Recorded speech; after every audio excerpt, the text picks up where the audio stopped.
Hey everybody, welcome back to Reel Down on Paddle and Fin. Thank you for tuning in as always, whether you're watching or listening. How you doing, Jimmy? Pretty good, man. What's going on?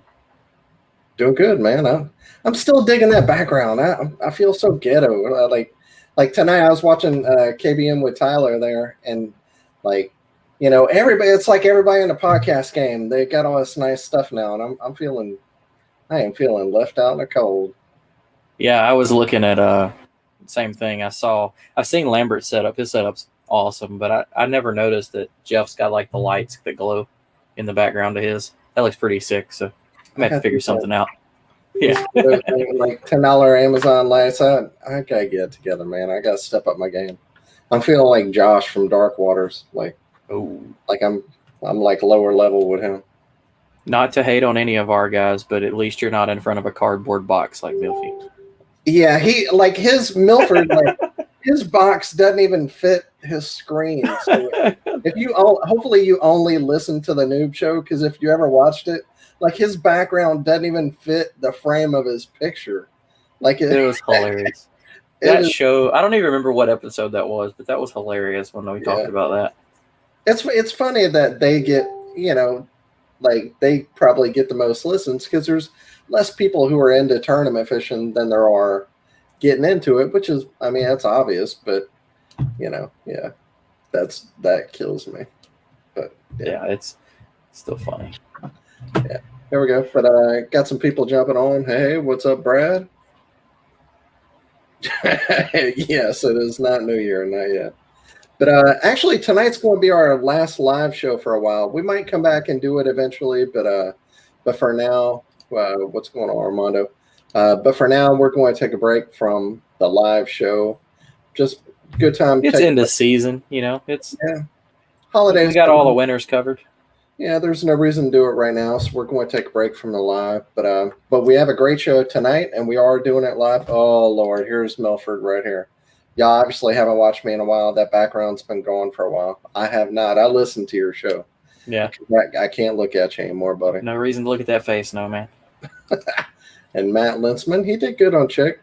Well, he was up there. I don't remember how good he did. It was tough. It was tough on everybody. Yeah, it was. Yeah. But we have the three people who did the best. So here we go. We'll go ahead and bring them on. We have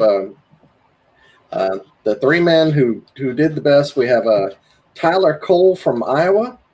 We have Brandon Strock from North Carolina, and Tyler Stuhlmann from Duluth, Minnesota. And dude, y'all had a sale on your drawers today, and 30% off, and I got two. They're on their way. Y'all have the best underwear in the game, and there is a Duluth trading in Duluth. It's just not, that company's not actually from there. Y'all got one here in Birmingham, and you don't have one there? We have a Duluth trader in Duluth. Oh, okay. But Duluth's not a very real big town. It's you combine it with Superior over in Wisconsin, which I will never. Don't record this. I'll never admit that we're part of them, but it's okay. There's about 100,000 or so people in the metro area. Gotcha. I've never been. I've actually seen like pictures of it. It's a beautiful place. I mean, it is. It is. But I'll start with you. How did you tell us about yourself? And I gotta know, because I looked on your Facebook. It said you're from Shreveport. How the heck did you get to Minnesota? Well, I'm from Shreveport, and yes, Caddo was my home lake growing up as a kid, which I'm looking forward to because I haven't fished it in 30 years, and most of that fishing was into the trees. So, and yes, one of my parents moved to Texas and one stayed in Louisiana, and I kind of moved back and forth and did a stint in the Navy for 10 years and playing around in some submarines. And when I got out, went back to Texas, and that's where I met my wife. And she's a university professor, got a job in Minnesota. And so I officially moved to Minnesota. I'm there most of the year, but my business is still in Texas. So okay, I'm here, and make the money that pays for my fishing. And how'd you get into kayak fishing? After I moved to Minnesota, it was, the summers are just so nice. Being from Texas, and 100-degree summer is about the only decent thing to do is to go, lay in water somewhere if you're going to go outside. So it was so nice. My wife and I bought little kayaks, and I decided to buy a little Zebco rod and buy a license and start fishing again. And it took me about a month of doing that, and I bought a canoe and started floating the river. Had four rods and dropped 2 of them in the river, and bought 4 more, and it just progressed. That end of 2018, that was 2018. The end of that year, I fished in one local tournament here and won, which wasn't saying much because I only caught 1 fish. Only 3 fish were caught, and mine just happened to be the biggest. But I won that, and I was hooked. The next year, kind of played around a little bit with the local tournament, and got into KBF a little bit towards the end of the year, and made the challenge championship at La Crosse. Got to go to La Crosse, and actually didn't qualify for the national championship at Guntersville. I was one of the 12 people that Chad grandfathered in, and I've just been plugging away at all these national tournaments, trying to learn. So, yeah. So that's kind of where I'm at. You go. We've been a little bit all into the States fishing. Yeah. So, and then we'll work because Scott got 3rd, and Brandon, you got 2nd. Tell us about yourself, man. I was born and raised Cookeville area in Tennessee. Never left. I did a little bit in the Marine Corps and traveled a little bit. And when I got out, I started working for Terry Golden, a guy that I fished with. I think y'all had him on last week. And that's right. Yeah, I did a lot of the local boat tournaments and stuff. And what ended up happening is I had a lower unit freeze and go out. And Terry talked me into getting a Hobie, and I bought a PA-14 first thing, and that was 2 years ago, and I've just been fishing around here since. Man, and I don't think I couldn't ever go back, man. I love this kayak stuff. You went big right out of the gate, man, straight into a Hobie. Yeah, well, I mean, if you know Terry too, there wasn't anything else. He said, you got to get this one. I said, all right, let's go do it tomorrow. Terry says that I'll do it. Oh yeah. So I've moved around kayaks since then a little bit, but I'm back in a Hobie, and man, I love them. That drive, it's awesome. But I love this whole kayak fishing business, and if it wasn't for it, I probably would have never started fishing in Guntersville and Chickamauga and stuff like that. Dale Hollow and Center Hills where I grew up fishing, but since then I've kind of got to go out and go see these really big lakes and meet a lot of people. So it's been a good deal. And do you live in North Carolina now? What's that? You live in North Carolina now? No, I was stationed there. I'm back in Cookeville right now. Oh, okay. Yeah. Heck yeah. Tyler, how about you? First place, a man with the big trophy. Yeah, just barely edged it out. I'm a Midwest boy, born and raised in Iowa. The Mississippi River is my home. I mean, I live about 45 minutes from there. Started kayak fish. I bought a kayak 9 years ago, just for floating our little rivers around here. Like I come from the background of walleye and crappie. And then I got into doing one online event that was like a multi-species, and it was every month was something different. And it got me started. And then I caught like 99 inches of bass that month. And I'm like, God, these things are stupid.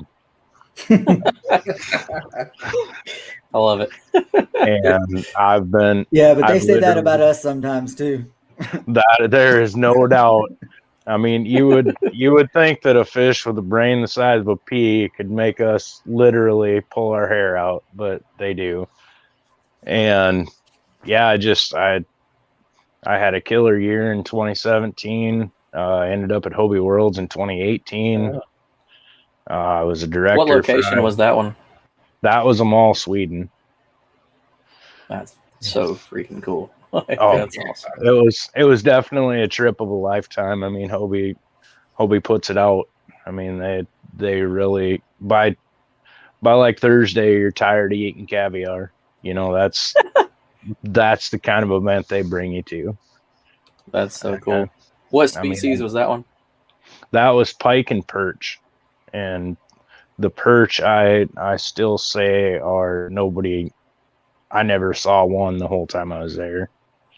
I think it's a myth that they're in there, but I mean, definitely a cool event. And then 2019, I took Iowa Angler of the Year. I did it in 2017. Pretty much took 18 off because of Worlds, and then 19 I came back and won the Iowa Angler of the Year again. And then this year has just been a mess. But Midwest Hammer. Yeah, I got a TOC win in 17 before the TOC was cool. Back when it was at Fork with Cody Prather and them, and I mean, so let's sum this up. You don't suck. No, I'm a director. I suck at fishing, so I'm a director. What kind of kayak are you in? I just fished my last tournament in a Hobie, and I'll be switching brands next year. Uh-oh. Where are you going? I can't say yet. One of these days we're gonna get you heard it here first on this show. No, it'll be good for fishing national levels. So here we go. What Hobie are you in right now? I'm still riding my original PA-14 that I bought in 2016. I bought a 2016 demo, and I've just never got out of it. Holds up. Yeah, I mean they're bulletproof. I'm still using the original, the V2 drive. I mean, the things, they don't blow up. I got a 180 drive that I never use. If you do a Facebook Marketplace search, I mean, things change on the PAs, but for the most part, it's the same boat, and they seem to last. I mean, I can't speak, but I mean, you see people selling 2014 PA-14s that look like they're more than capable of lasting for a long time. Absolutely, and I mean they make an awesome platform. I mean, the biggest thing for me is I don't like my rods up in the air. Yeah, because I fish underneath things, and next thing I know, I'm all wrapped up. So having the ability to lay them front and back next to your seat was huge to me. Well, hell, don't talk them up too much, man. I'll never say a bad word about Hobie, but I mean, that thing carried me a long ways. Cool. So, all right. So, who wants to give us for anybody that hasn't been to, we'll say Chick, because I'll mispronounce it. We kind of talked about that with Terry, all the different ways you can pronounce it. Brandon, you're probably the closest. You want to give us a kind of overview of the lake and tell us kind of all about it. How it lays out. Typical Tennessee River Lake. It's got a lot of good grass. They ain't out there spraying it, and it's one of those lakes that you could go out and get skunked, and be hard like the other day was. But any given cast, you can have a 10 or 12 pound fish on. I mean, it's crazy. There's not another lake I've ever fished like it. Maybe the closest being Gunnersville. Yeah. Which would be why I don't know TVK how many goes both places. Oh yeah, and them guys, I'm probably live the furthest away out of anybody that in that club. I think it takes me like an hour and 45 minutes to get there, but it's I I mean, I go that far just to fish it, and there's clubs closer. I mean, I love that place, and it's getting a little harder. We've seen that Saturday.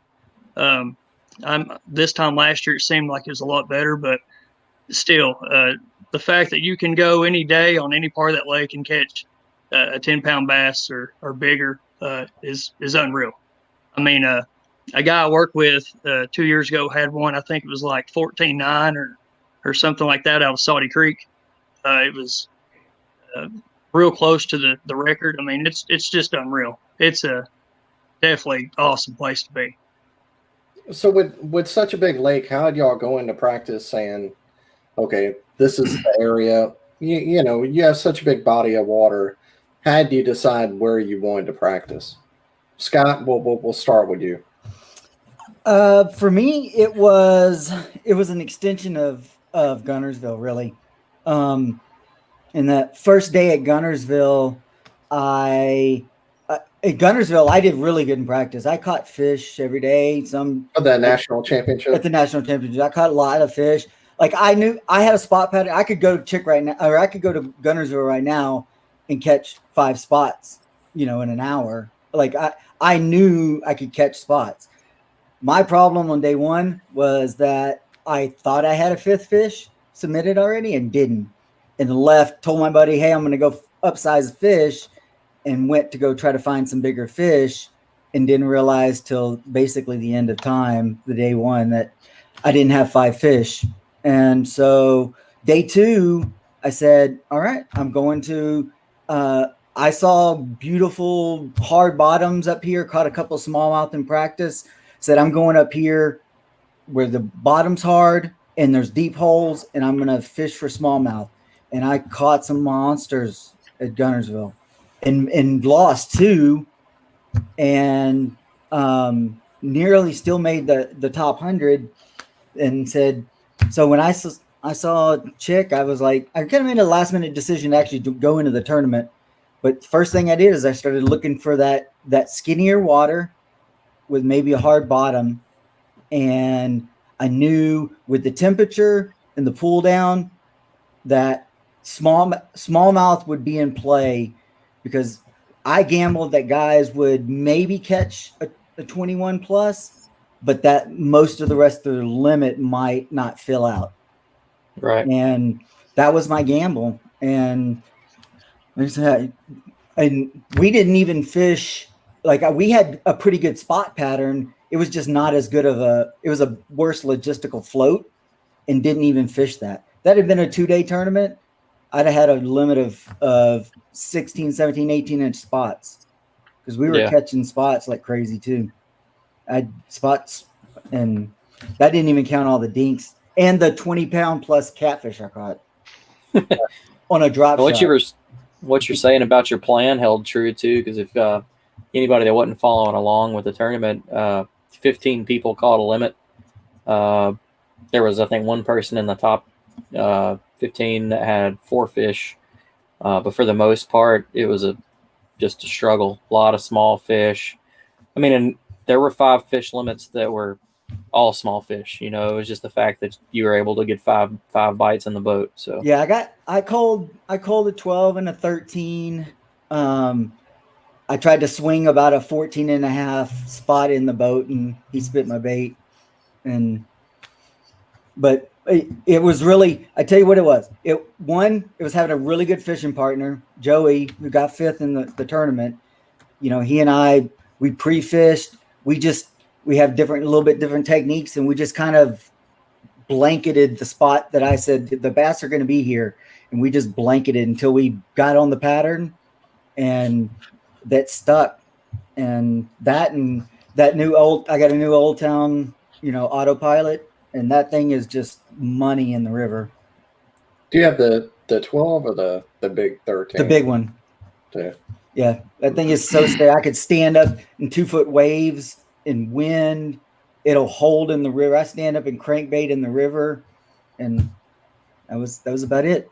And I just got on the bottom. That's what I caught him on at Gunnersville. Got on the bottom, and smallmouth were biting. And here, I'll go over all the numbers of Tyler, obviously first place with 89.5. Brandon second with 87.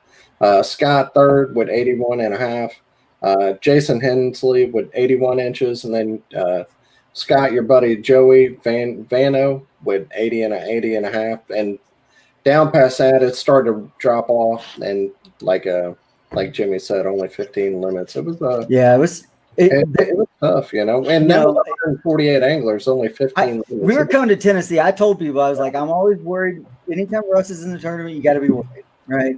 And although Russ was down in there, if you actually look, Russ had 68 inches and 4 fish.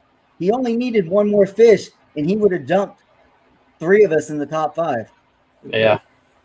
Yeah, I mean, and Jody Queen was, I mean, I think he was around 10th, I think. You know, there was some names there. But yeah, I will have to thank Jody for posting that picture of that big fish he caught, because I think that pushed a bunch of people down in the lake for sure.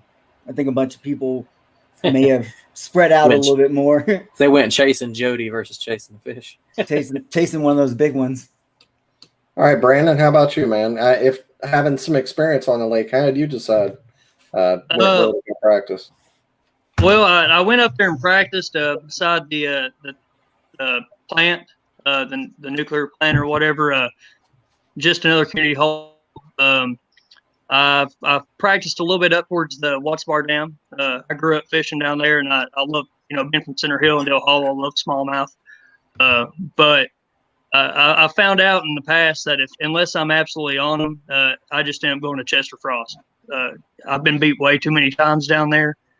There's a couple community holes down there. I think Jacob Wheeler won down there not long ago this year, and there's 2 or 3 good humps in that bay. And I planned on just throwing a rig. I didn't even take a frog because I had practiced earlier that week and it was cold, and I thought, man, I really ain't getting a lot of action out of this grass, and I took some chatterbaits just in case. And I get there and I miss a couple, and it wasn't really as active as I wanted it to be. And I saw Tyler back there. I mean, fishing that grass, and I think that that place is pressured a lot, especially that area with pleasure boaters too. Normally earlier in the year, but the fact that me and him, we were really close, and we still finished up this high says a lot about that place. If you just stay patient with them down there, you can get on them. There's fish everywhere. Did you have a lot of company down there, kayak, from guys in the tournament? Because that's where I had planned on going.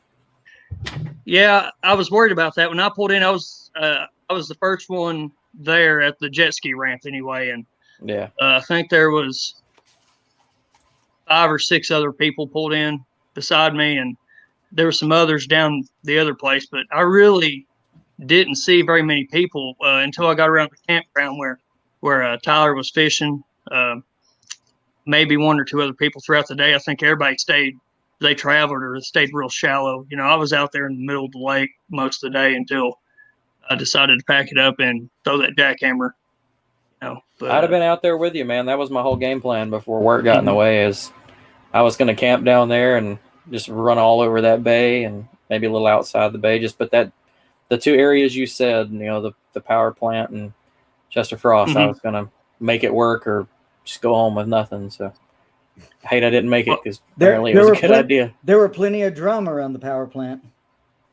Yeah. Oh, yeah. Well, I tell you, I caught my first 4 right there beside the ramp. I mean, I started fishing the grass right there at the ramp.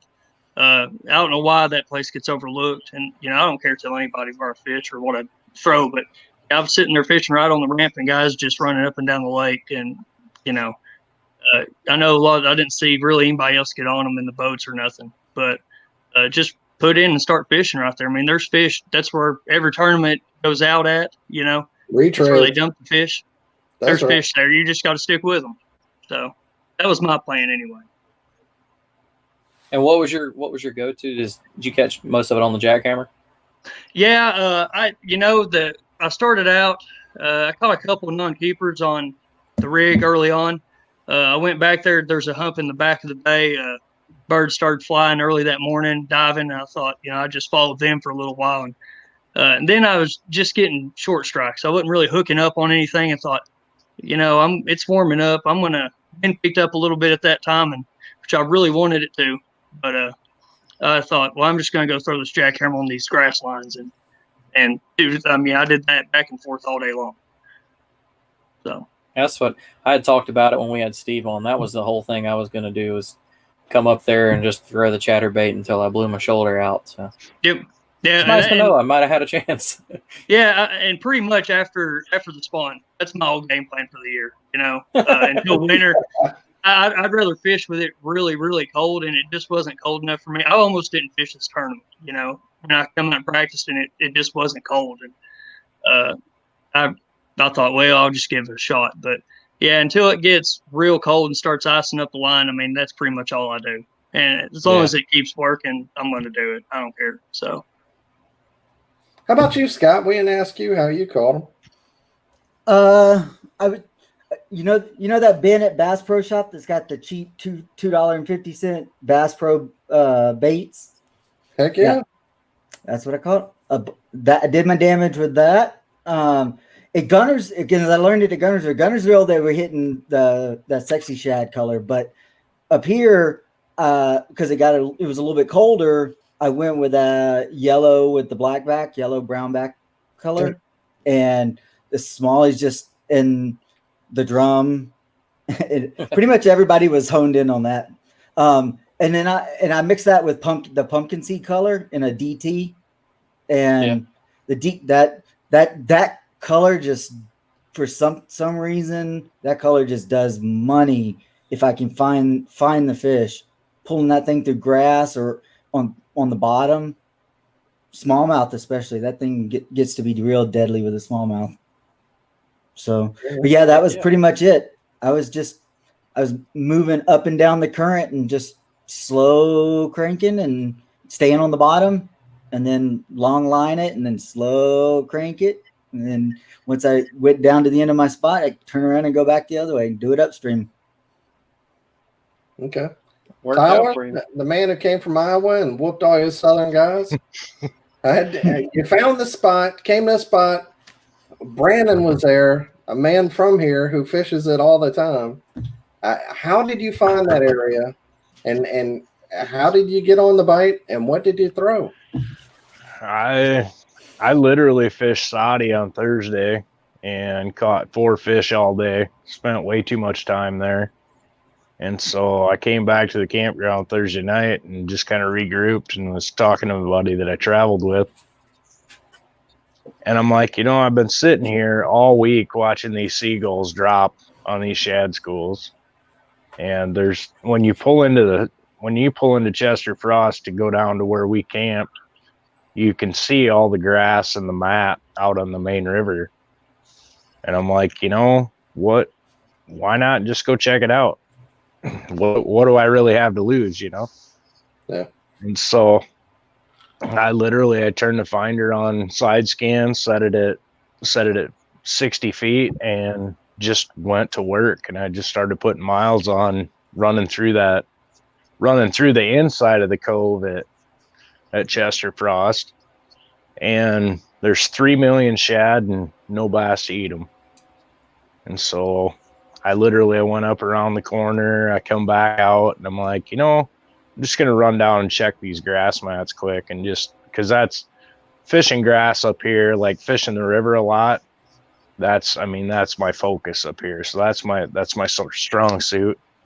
Yeah. And so I was throwing a chatterbait and caught 2 15-inch fish in about 10 casts. And I'm like, all right, maybe I'm onto something here. And so I went scanning again, and I ran down a ways and around an island and kind of came back up into another backwater pocket that had grass in it. And I'm like, all right, there's a couple docks close by. I'm like, so I was coming back and I got right back up by the campground and where it kind of flattens off. And I'm like, I'm just going to throw a frog just to humor myself, If there's grass, you can get a frog to eat. If it's 60 degrees, they're going to eat it. Yeah. And literally 3 casts in, I picked up an 18. And I'm like, well, one fish is luck, two is a pattern. I moved ahead about 30 yards and cast it again and caught a 19 and a half. And I'm like, yep, I'm going back to the campground. And I like the way you put that. One's luck, two's a pattern. yeah, That's how I've been catching them on Gunnersville lately on a frog, in the grass. They're still biting. yeah. I mean, up here, I start throwing a frog at 51, 52 degrees on sunny days. So I mean, we were well within range. But I mean, I know the southern fish are way different than us, the northern strain we have up here. But I mean, it's still a bass. Yeah. All it is a reaction strike anyway. What's your frog of choice you were using? Booyah Pad Crasher, literally $5.97 from Walmart, They work, and man. I've got so many of those things. it's all I use. I don't own another frog. And everybody's like, well, you got to have a black one. You got to have a white one. I'm like, no, it doesn't matter what. It doesn't matter what the weather is. It doesn't matter if the clouds are in the sky or if the sun's in the sky. A frog still looks like a frog, Yep. So I throw the black and red, and that's literally about it. Like I've probably got all of the colors, but I literally I have a box of frogs. I think all of them are Booyah. None of them have touched the water, but I've got a black and red and a black and yellow that are just beat to hell. yeah, Stan, I got a green with a white belly and green with a yellow belly, and literally have a box full of those two colors. That's it. That's awesome. There you go. Can't argue with what works. No, I mean, you keep it simple. It's like Swindle said. He fishes with a brown and black jig, and when he changes it up, he fishes with the black and brown jig. Sometimes it gets crazy and swaps the color. Yeah. So your big fish from the other day, I'm assuming it was on the frog too. Is that pretty much the bait that did the damage for you? Yeah, when I came out Saturday morning, I got to the first corner of grass mat, and I threw the chatterbait twice and set it down. I'm like, this frog got me bigger fish, and when I fish with a frog, I commit to it and I stick with it all day long. A lot of guys will just throw it in the morning and then set it down, and some of my biggest bites are from 11 to 2 afternoon. I mean, especially right now, in my opinion, this time of year. Yeah. And so I set the rod down. I set everything down, and I started casting across this point with the frog, and I got drilled by that 18, and it was super aggressive, and got the fish back to the boat, and its belly was full. So I'm like, all right, maybe I'm right thinking that, the fish are migrating and they just pull up here to eat for a little bit and then they move back out, so it's always going to be loading. Yeah. And I come to find out just how wrong I was. Because I literally never got another bite till almost 10:30, and I had to run clear down and around an island, and I found 2 back to back, and that was enough to keep me going, So then I came back. It's funny that you talk about committing to it, because I do the same thing. Like if I'm in it's terrible. I fish Gunnersville a lot. I commit to it where if I see anywhere that you should throw a frog, I'm going to throw the frog. Usually doesn't matter what the conditions are. And like you said, when you commit, it can work out sometimes, but there's been a lot of days where I've blanked, and it's literally because I wouldn't put that frog rod down. I'll have a swipe or something from a gar, and that's enough to like spark my interest. Like, well, I'll take that too. Let's just get a topwater bite going. Yeah. I mean, that's the thing I've learned. I mean, it's you're either going to live by it or you're going to die by it. For sure. I can get ignorant with a frog real quick. Like, oh, you want the frog? Oh, okay, yeah. Let's start the frog all day. Yeah. I can get that. I just figured, you stop and you look at these campgrounds, and everybody fishes off the bank, and you always hear about the one guy catching a 6-pounder on a bobber. So I'm like, well, there's probably one here just because there's a campground here. Oh yeah, no, I've had my feelings hurt, man. First time I ever fished Gunnersville, the worst trip I've ever had. We're on the way back. There's a shirtless kid covered in dirt fishing on this broken pier, and Yep. he's holding a 9-pounder that he Yeah. caught 15 foot from the ramp. I was like, well, yeah, but it stays in your mind forever. Like you're saying. The best story I have is Lake Fork for the TOC in 2017. And we went in the bait shop and they had those double whopper plopper like buzz baits. They had them buy one, get one free. They literally had them on a box on the floor. And this guy walks in and I mean, he could tell he owns a minnow bucket. And he walks over and he grabs a couple of them. And he's like, "These things work?" I'm like, "Well, I've caught some fish on them." I said, "But they're not my most favorite thing." He literally goes up, sets them on the counter, and he's fishing off the dock right in front of where we're camping. And no joke, this thing went 12.6 on the scale. Second cast on a Zebco with 12-pound test. Wow. The kind of luck that I'll never have. You got it. That's hilarious. Yeah. So and I did because we didn't. No, go ahead. Oh, I had a kid come out of a tent. He's literally in coveralls, like Carhartt coveralls. He comes out of the tent, because it's 30 degrees down there in November. And he's like, "Hey, man, my buddy just caught a 6-pounder off the dock over there." I'm like, "Oh, all right. I'm not going to cast between the bobbers, but here we are." That's so funny. But something that we didn't ask it, we normally ask, and since y'all each had kind of a different technique going, we'll start with Scott. What was your go-to setup? Like rod, reel, line, and everything. Most of my rods are the brand they sell at Academy. I'm in Texas, so I end up buying a lot of stuff down here. I get bored while I'm working and go buying stuff. So yeah, the All-Star brand, which it's a company that's owned by, the same company that owns Berkeley and like half the fishing, manufacturing stuff. But All-Star's only sold through Academy. So that's a majority of my rods. And I'm cranking with a medium. And All-Stars tend to be on a little heavy side of whatever they're rated at. So a medium All-Stars, just it's on the heavy side. And then I do have a couple of other rods, some St. Croix rods. They make an icon rod that's for walleye fishing, and they make it in a casting rod, but you can't find it anywhere. And I got lucky and found it. I think when we were in somewhere.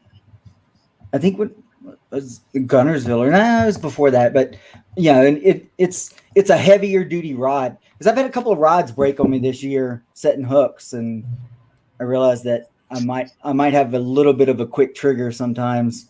That's better than a weak hook, so yeah. But yeah, so yeah, that's pretty much it. And one of my fish I caught on a tube, flipping it with that. I wasn't flipping it with a spinning rod, but I flipped it with that one of those St. Croix that I'll do some flipping with, and then the rest of it I was just cranking with medium crankbaits. Most of my reels are Luz and Abu Garcia, and I sometimes I burn through reels just because I'm practicing, but I fish 15, 16 in Minnesota. We got 15, 16 hours of sunlight in the summer, right? So I'm fishing 15, 16 hours a day, every day, if possible. And so sometimes I burn through reels. So I'm always looking for a decent, inexpensive reel. Bought a couple of the Cast Kings in that Spartacus, and because they have both braking systems in it. Do you And like so the Cast King? I've never used one. I've gotten where I like them a little bit better. The metal framed ones don't. That the Spartacus 2 doesn't have the both braking systems, so it's a little bit harder to tweak in. But if I just kind of set those aside and only use them for like a heavier bait, and I've got one of them that's a 10-1. That's what I'll throw if I throw a buzz bait or something on the surface, Burner. and just burn like something to burn with a 10-1. Just so. But the other ones have performed pretty well. They've been catching me fish, and most of my lures are pretty solid. And the Abu Garcias that I've had a bunch of the Revos. They were great reels. But one of the things about the Revo S was that the SX is that the side plate pops off. So Yep. I got two of them with no side plate, and during COVID, you can't get any kind of customer service. So Yeah. You can't discount those All-Star rods, man. I used to throw those back when All-Star was, but I guess before they were bought out. I've still got, I think, 2 of the original All-Star rods, 6'6" medium heavies that are, like you said, they're a little heavy on the heavy side, but they're beast rods. Yeah, man. these are their nano line. They're not bad. They're not Is that those that are like that hyper yellow? They are hyper. And I tell you what, in the northern lakes, if you ever drop your rod in the lake in about 10 feet of water, I literally dropped it, came back the next day, and looked around and could kind of see where it was, and ended up hooking it and pulling it back out. Scott, you weren't in Chester Frost, right? I was not. No, I fished. I fished from basically where the Watts Bar landing boat ramp was down. Okay, so 2 out of 3 y'all were, right? Yeah. Okay. So somebody, Chris Adams asked. All right, Well, Brandon, what's that chatterbait setup, man? It's a Daiwa, the Tatula 100s. I'm notoriously hard on all of my stuff. I mean, example is I was throwing my rig, earlier in the morning, and it just so happened while a boat come by, I backlash like crazy, and I'm out there cussing up a storm, and so I took the side plate off my Calcutta to adjust it, screws, putting it back on. So I'm pretty rough on stuff, and those Tatulas, man, they're tanks. I've yet to break one. I think almost every one of my bait casters is Tatula, just the original Tatula, and my jackhammer rods, my chatterbait rods are the Cashin chatterbait rod. I don't even know if they make it anymore. It's hard. I just bought another one. I have 2 or 3 of them. It's perfect.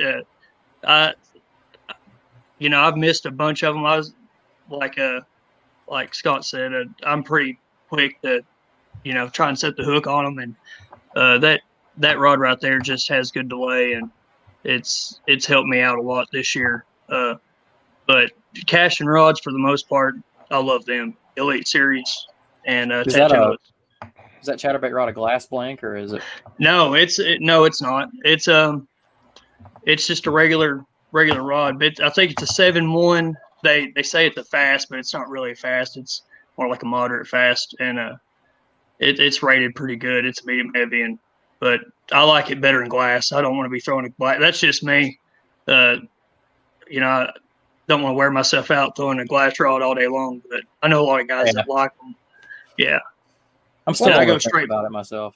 What size line do you use? Red Label Cigar, 15-pound 50? fluoro straight. Yeah. Okay. Yeah. Just because line capacity on those, I use the 100 size reels, 15-pound. I use that 15-pound line on most of my stuff, and I just stick with Red Label. It's cheap. I like it. I think normally I'll have one, like if I'm pulling the Stealth jackhammer or something, I'll have the 12-pound tied on, but mostly 15. Yeah. What's your experience with the Stealth? I haven't heard a lot of people talk about it yet. So what do you think about it? You know, I don't know. I don't know enough. I ain't caught enough, yet. I think this winter I'll get a little more experience with it. The fact that I throw, most of the time I'm fishing that stuff around grass, I don't like it. But yeah, it played pretty well in on Mille Lacs around the rocks. The smallmouth seemed to like it. Yeah, I think I'm gonna throw it a little bit Dill Hollow. I might this winter, for some smallmouth, but I don't know enough about it yet. I like the hook, the smaller hook. It's a lighter wire. I do like that, but we'll see. It don't have it's don't have as much action, and it's quicker to foul out, but I'm sure it has its place. Right. I haven't tried it, but I'd like to use that cross odds one too. Like super heavy cover. I haven't bought one yet, but I saw something online. I saw a picture of it today. I was like, yeah, I forgot they came out with that. I could see some. Just bought a couple today in that fire crawl. Got prep for the spring. Man, I said that last week. People, you best buy fire crawls before they run out of them. Hey, I think I've got like 30 of them. I was going to say. Man, I remember after Gunnersville, the pros fished Gunnersville. You could not find one of those in the store anywhere. Yeah, I lucked out and won a raffle that had 5 or 6 of them in it, and already had like 3 or 4 of them. I had some last year before the Logan Martin event, and I think I might have been the first one. I truly think I might have been one of the first people to have some. Man, that one's awesome. I've still got my very first one, man. I've literally beat the paint off the head. Like, it is beat to death. I bought 4, and I still have 3 of them. Yeah. But all right, Tyler. Tell me that frog setup. Well, you know what frog he uses. Yeah, I mean, and every rod I own is a Rain Shadow Revelation blank, built by Hawkeye Custom Rods over in Piasta, Iowa. That just sounds my frog. Yeah, I love them. They're light, super light, and they got tons of backbone. But this one's a 7.6 heavy. I mean, it's a meat stick. It's got a 14-inch handle on it. I run a loose Super Duty, which is it's no more. I actually blew it up on that last fish. But I actually run what they call an acid wrap or a spiral eye design. So when you're when you're in your first eye is up like normal, and then it starts to rotate around. So your tip is pointed down. So it takes all the torque out of your rod. You ever set the hook on a big fish and the reel wants to spin out of your hand? That takes all that away. I know, like a Cajun Baby, he was a Cliff Crochet. He was with a company that was doing that. How do you like that? It seems like it would be counterintuitive to how a blank is set up, because a blank is meant to go a certain way, right? Yeah, you spine it to your eye down, and you'll never, like, your line doesn't touch the blank, like on your jig rod when you're jigging, that line's constantly slapping off your blank, where when you go to the spiral you don't feel it near as much. And just taking the torque out of the reel, we've all done it. You get hit right close to the boat, you set the hook and about lose the rod out of your hand because it wants to twist. I would love that for my fucking punching rod, man. My punching rod, I have dropped so many times. Yeah. And I mean, that was one thing for me, so I'm a millwright by trade. So my hands by Friday, Saturday, my wrists and hands and elbows are just shot. So I did it for 7 years, and the best thing I ever did was get away from that. That's what everybody keeps telling me. They're like, just get out. But it pays for my fishing. Yeah. Yeah. But I mean, it's definitely something. There's a ton of articles on it online, and definitely check it out. I mean, there's very few companies that do it anymore. But I mean, if you're looking at custom, I mean, any of the range shadow builders or even Al out of Piasta, he'll ship anywhere. I'm gonna have to write that down and take a look at it, because I'm in the market for a new punching rod. I'm loving all my Dobbins, but yeah, I would love to give that a shot just to see if that torque's gone. Just yeah. I mean, that sounds pretty cool. And there's not, you don't see it a lot. I mean, they are a little more work carrying, you know, because you have to watch your eye going up and you have to watch your eyes going down, you know. But I mean, for me, the benefits have been a lot more. I mean, you get farther out on your cast, you can really get a good hook set and use the blank to really hit the fish. And that actually came into play this weekend when the second to last fish, I literally ripped the lips off it. I read your story. That's insane.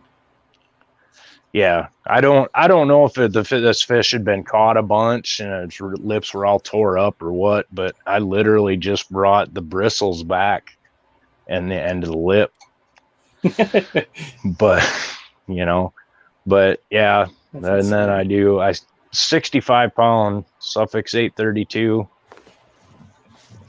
And I set the drag just cinch tight, as tight as I can get it. So yeah. If I'm throwing a frog, if anything breaks, it's going to rip the reel out of the reel seat. Right. I feel you on that. If you blew up a Super Duty, that says something. Yeah. That's a beast of a reel. I have literally not found a reel yet that will last me over a year. And I mean, I've been through Lew's, I've been through everything 13 there is in the world. I everything 13. That's why I don't use it anymore. Yeah. I bought a Tatula SV this year, and literally my second fish on it, the spool literally broke and slid over. And I mean, it was, I don't know. If anybody's got ideas for really good reels that hold up, let me know. Talking like you're talking fishing, you know, heavy stuff and hard hitting. I've never broke one of my Corrados, and not even saying like the DC, the low end Corrados. I've got 3 of them. I haven't had there's a little cover on the thumb button. That thing flew off, but other than that, on one of them, I've never broke one, never had a slip or any malfunction. Now, I don't think I could say it about all Shimano's, because I've let my buddy borrow one bed fishing this year, and he hammered, and I've never heard a reel make the clunking and clanking that my KS did when he was done with it. He destroyed that reel. And I was bragging to him. It was like a 5-year-old reel that wouldn't die, and one swing and he destroyed it. Yeah, literally 2 trips with a brand new K, and I stripped the gears right out of it. I mean, the drag wouldn't even catch. Jesus. But that's why I bass fish, though. Yeah. That's why I bass fish, because you were fishing for muskie or something bigger. I have the problem every time I set a hook on I think it's a bass, and it's a big northern. Both times I broke my rod. That's what happened. Dang. It's like I tell them, you got to set the hook like you're going to change that bass's life. Yep. What I used to think that when I'd see the guys, you know, load up and hit that, you know, like picturesque arch, and I was like, man, those guys are stupid. And then I had a guy say something about how much of a sissy my hook sets were, and I was like, fine. And I've noticed since I start swinging for the fence, I seem to catch a lot more fish. So I feel, you know, I do a lot of moving water and small water fishing. Sometimes when you do that poor little 12-inch fish just flies, and I'm sorry, but at least I caught you. Right. Catch them on the way by. Yeah. All right. Well, it's almost been an hour here. We'll give everybody a chance to to thank anybody who makes this easier for you, we'll start with you, Scott. Anybody you want to shout out? Mostly just my wife. She gives me a lot of room and flexibility. She knows I love to fish, and she knows that I don't get to do it in Minnesota the whole year because of the cold. So she's pretty cool about it. And other than that, like I said, some of the association guys up here, Joey and Zach and these guys that were helping me work on getting a little competitive series going up in Minnesota, try to expand some of the upper end of fishing. Those guys appreciate any help and work that they do. And, it's kind of my local suppliers when I have them. Got Russ up at Marine General in Duluth who hooked me up with my autopilot. If you're in Minnesota and want to tournament fish, holler at Scott. Dude, you gotta get with Duluth Trading Company. I don't know why there aren't national tournaments up there, man. You can go out and catch 50, 100 fish every day. You may not be catching, it's hard to catch a 20 up at where I'm at. There's a couple of them in the lake, but I seem to find them every once in a while. So it would be a damn shame if you don't have like the Duluth butt naked kayak trail next year. Like that needs to happen. The raffle prize for the tournaments, the Duluth the ballroom kayak trail. Yeah. For real, dude. The fire hose award. I love their clothes. They're little dad clothes, but man, I'm 41. I don't care. I'm past that now. I'm only 32, and I'm like, I love their stuff. I mean, that's Am I like the old guy in the room? Man, don't. How old are you? I'll be 42 on Wednesday. Oh yeah, geez, you're young. I'm 45. I'm March. Oh, are you? Yeah. We'll see. Scott's got you. There you go. Come to Mille Lacs. See, there you go. Yeah, it's on I will be there next year. It's on the list. I tell you what's even better than that. If I can get some people to come up to Chequamegon Bay up in northern Wisconsin, up in Lake Superior, the place has got some beasts. Holler at I'm surprised. If y'all would have got with them earlier, I know Paddle and Finn, they're doing a trail. Susie Roloff, they could have done an event up there that they could have. She's from my wife's hometown. Oh, really? Yeah. Oh, Susie, the queen. Yeah, they could have done a stop up there because I know they're doing Wisconsin. But, yeah. It's hard to get tournaments there just because, like any big body of water up north, like the wind, any given day, the wind could shift on you. And the bay is a little protected, but still, Yeah. All right, Brandon, how about you, man? Now, I saw Brad talking good about you on there. You know it's good if Brad's saying good things about you.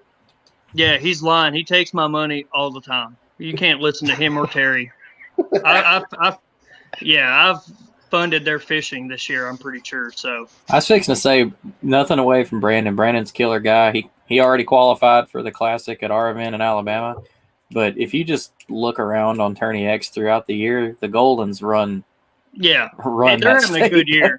The last year, both of them has done really well. I mean, they've, like I said, I think I funded their fishing last year. They took my money about half the events we went to. So, but I fished for Caney Fork, so I got to give them a shout out. They're always hooking me up. They're great to work with, and they've been a real help this last year. Especially, I got into an Outback, come from a Blue Sky to an Outback, and that's a big switch. Like I said, I'm hard on everything. So for our state championship, or tournament or whatever, about a month ago, I actually left my drive and my paddle at the ramp and turned around and went back for my Outback, and it was gone. So I had to fish it in my Blue Sky, and so I got to give a shout out to Dugout too, because I got with Steve and he said, they had a drive in stock, so they sent me one up in 2 days, and I was ready to go for this tournament. But Caney Fork's been great. So that's pretty much it for me. I mean, I think I just got a Bend and Branches paddle from them, that they sent me for this tournament too. So if anybody's ever in the area and needs to look at some gear, they've got 2 locations and they're good people to work for. So There you go. Candy Fork Awesome. Outfitters. And Tyler, how about you? I'm with Mossy Oak Fishing, Bassett Baits out of Rockford, Illinois. He supplies me with a ton of jigs every year. I actually have my own line of jigs through him that we Cool. designed. It was about Very- 2 years of him being sick and tired of me giving him suggestions to make this thing right. So, but then Hawkeye custom rods out of Piasta, like I was talking earlier. I mean, if you ever get to the point where you want to be technique specific and you really want that custom feel and not just a shelf rod, just give me a holler. I mean, we'll do whatever we can to get you set up there. Boondocks, Lurch's Lures. Lurch lives right on Chick. I mean, he's got the juice. He makes some killer little swim baits for the rigs. I mean, get a hold of him for that. RoboHawk is here in Iowa. They're an Iowa-based lanyard company. I mean, he makes some awesome stuff and takes care of you. Yeah, he takes care of you whether you're in a tree, sitting on the ice, or in your kayak. He'll make you anything you need. So, and I mean, my kids are my biggest fans. And my daughter literally snatched the trophy out of my hand, and I haven't seen it since. So That's awesome. Good deal, guys. We appreciate y'all being on, and hopefully we'll have y'all again on before too long. And good luck at the Classic tournament, and have a good Thanksgiving coming up, and be safe. Thank you. all right. Thanks, guys. Thank you. Thanks, guys. Yep. Bye. All right, we only got 2 tournaments, and one of them was connected with that B.A.S.S tournament. It was Ten Cat had their club. It was their club. What's up? No, I was saying, and who won that event? Oh yeah, well, Brandon Strock. It was 36 anglers. That one was only 3 fish, but Brandon won it with 55. Keith Freeze with 49 3/4, and Eric Thomason, that dude's a hammer, with 48 3/4. And then Cumberland Kayak CKT, I think Cumberland Kayak Trail. There you go. Had their season closer on Percy Freeze. There's only 25 anglers, but nobody else having tournaments right now, so I'm going with it. 2-day tournament. Thomas Davis with 93 1/4. Whooped everybody. Second was Timmy Sinarong with 80 3/4. I know I pronounced that wrong. I'm sorry, bud. And then David Hacker with 78 1/4. And then our boy Adam Reiser in 4th with 78 inches. So yeah, Thomas Davis destroyed Down the hammer. almost 13 inches. So yeah, that was a major beatdown. But congrats to everybody. Thanks to guys being on tonight. And again, we won't be live for a while, but next week we have Drew Gregory, the man himself, Mr. Crescent Kayaks, the Hobie 2020 Angler of the Year, AOY. And going to talk to him about that, talk to him about just a year they had, maybe talk a little fantasy fishing. I guess that's over now. And my year was okay. A couple of guys didn't do as well as I had hoped they would. It seems so crazy now. Like, you pick these people in fantasy fishing, it's like, why didn't I choose Jody Queen? Like, yeah. I think I don't even know if I chose Russ Snyder. I know I had Cody Milton. I'd have to go back and look who I picked. Maybe you couldn't choose them all, but how did I not pick Jody, Russ, and Cody? Like, yeah, that's ridiculous to not choose those 3 people. And Drew, how would you not choose Drew? Yeah, he definitely showed up and showed out in tournament fishing this year. Yeah, and he didn't start at Hobie late. He just came like, oh, I'm going to go ahead and fish Hobie, and then boom, Angler of the Year right at the end. So just came out of nowhere. Like, at the beginning of the year, it was Kurt, and Kurt's awesome. Go back and listen to a noob show from this week. He was just on there. But yeah, I mean, some other people are doing great this year, and then just Drew showed up and said, "Yeah, I'm gonna go ahead and take that AOY." So I'm gonna get this. I'm gonna go ahead and get that Halloween colored Hobie, and I'm just gonna sell it because I like crescent kayaks. I don't even want your Halloween colored Hobie. Well, before we go, I was gonna, like you said, we're gonna cut the live thing for a while. It's kind of end of the season, but for anybody in the southern tri-state area, Georgia, Tennessee, Alabama, or anybody coming down, the Dugout Winter Series is still going. You still got the month of December to fish, so come on down. And then I was gonna give them a shout out too, because I actually won something finally on one of their giveaways. They're giving away all sorts of stuff every week. So appreciate them guys on that. And then just kind of as the year closer, shout out to all the clubs that, make it possible for us to talk about tournament fishing, and all the directors that put in hard work, and all the sponsors and companies that are coming on to believe in kayak fishing. And just thanks to everybody, and can't wait to see how 2021 looks. It's going to be bigger than ever, if I had to guess.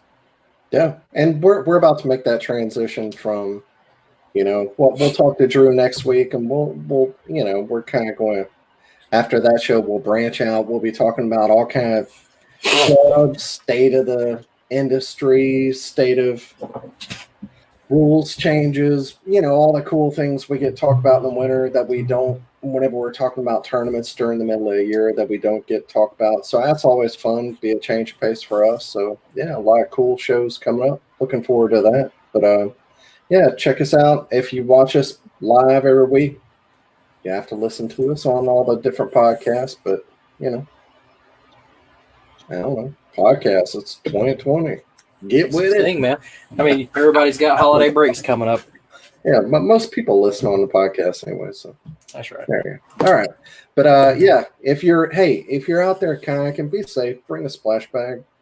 Like, go with a friend. Be careful. Seriously, I don't do any of those things, so don't be like me. Yeah, don't be like Jimmy. And wear your PFD. Seriously, it's that time of year. Be safe. That's right. All right. Happy Thanksgiving. Yeah, absolutely. Talk to y'all next week. Later.